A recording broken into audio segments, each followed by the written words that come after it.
kasano nga nakastrike iso na iti media. Nakakatkatawa ko na iso na kit may isang barangay secretary, the youngest barangay secretary, ito'y Kabarwan. Itatan, idi hana nga kaya agbalin nga sekretaryo, iti barangay mi. Mas daawan naglaingenen, at makita na nga siya kami agpatpat na agar-arambit tinandaniw. Adalami sangko, adamit di abay ko nga adapagidan na nga papag. Kasi tatan, nangalati Aklo. Dati Aklo.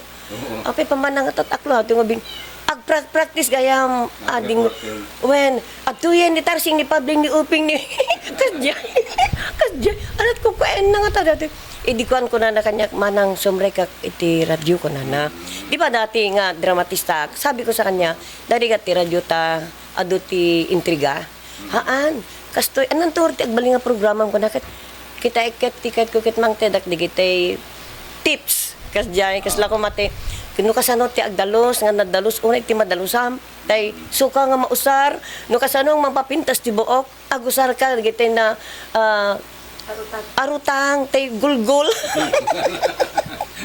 nagpipidutan na ka dagiti nga sarsaritan ket ko ubing kong kunak. So iso nagtuotan tay program ng ROTT? Idi nakastreken iti programa ROTT kasta nagbalin pa ilaeng nga reporter iti Bombo Radio. Idi makita ni Ma'am Lolita Reyes nga ada talento na iti reporting pre-practice na amon ti nagsursuruan na ijay Marcos Stadium ita kuha ko na naket ay nalaing kagayam nga kuha ko na ini ka na ti programa na iti pa nakakuha ti programa na dahil di pa nagbalin na nga reporter han nga iso ti Fortena entertainment med gayam dati variety show ti Fortena. Idi ko nagkaroon siya ng programang ROTT, malagip mo dejay. Mr. Romantico, Harry Bukros Abukangkang. Dito itan iso ti ko. Ti maipagpanakil ko kanading ko. Lahat ng radyo nga napan na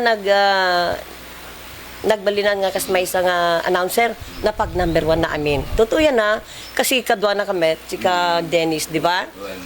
Bombo Radio, napan iti Bojong, napan iti GMA7, napan iti DCJC, Action Radio. Lahat ng radyo nga napanan na pinag number 1 na din.